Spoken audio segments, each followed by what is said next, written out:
Hey everyone, welcome back to another video.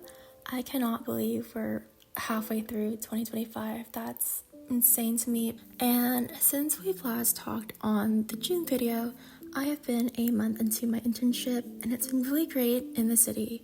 So a design that I wanted to incorporate into July's spread was the city line. It's been great getting to explore, like for example, I went kayaking, but I want to explore more in the month of July. On socials, I found things like a running club and different little events, and I want to get more into that. I don't know how to describe the style of art, but I found a cool like stick figure-y yoga person, and during June, I took my first steps of a quote-unquote like recovering workaholic by trying to figure out like what to do after 5 p.m. and everything, and I found a rhythm, though I'm still building on it.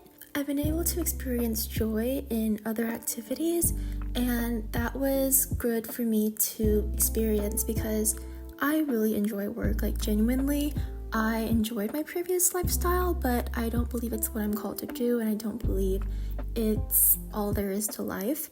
So getting to find the joy and learning the beauty of stopping points instead of always trying to maximize things out has been really good. But anyways, back to this yoga person. It just brings a sense of self and being grounded, and like as I explore the city, like I am still taking that with me and not losing that root. A general theme for this month is sustainability, hence the plants. I spread out the 3 plants to represent the periodic pauses, and that doesn't have to always be structured of like every other week or whatnot. I just want to make sure that I am being intentional of, again, not always maxing things out. The little coffee cup, I know it's not the most proportionate, but it was kind of hard to draw it smaller.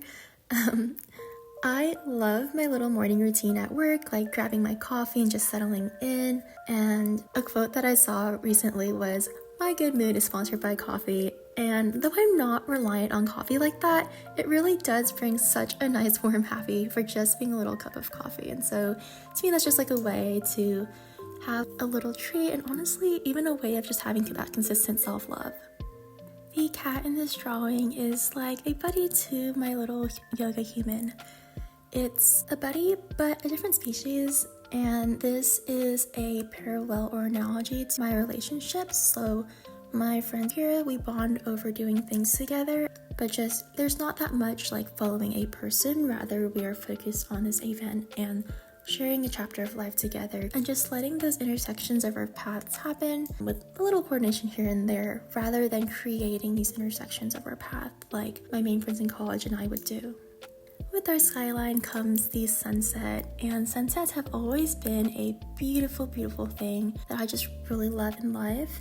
The blend of colors is just like the different aspects, whether it be my driving time with my music, my apartment, baking sessions, or just like little things, activities, areas in life that all come together. Now, I used to do a quote page, but I just recently have been getting more minimal and honestly just not including them in the first place. But I decided to bring one back this time, kind of threw it in spontaneously. It was one of the first quotes I just saw on my Pinterest board, and it says, "You don't have to be extreme, just consistent." So some habits such as exercising are things that I want to build, but I keep putting it off because I have this expectation that it has to be more. So for example, with exercise, in my head I was thinking I need to be sore, it needs to be like 30 minutes to an hour, I need to be conditioning. And while that goes in alignment with my goal of wanting to be more toned, it just is not something that I really do. And so reminding myself that yes, you have steps to get somewhere, but at this moment I need to make those small steps smaller, so I'll actually take them and get rid of that ideal expectation, bump it down so that way I can just take it and build that rhythm, build that momentum, and ultimately have that sturdiness. And just movement in general is a really big thing that I'm wanting to focus on, as in the corporate life, I sit all day in the office and then I come home and I sit some more. And I would like to be more active, and just realizing that active needs to look different in this stage of life compared to like walking a ton built in college or etc. So that wraps up my July bullet journal spread for 2025. I hope you enjoyed this as much as I did. I know that it's not getting out like right before July. Thanks for sticking around. Thanks for listening if you made it this far. And I hope you have a wonderful month. and I'll see you in the next one. Bye!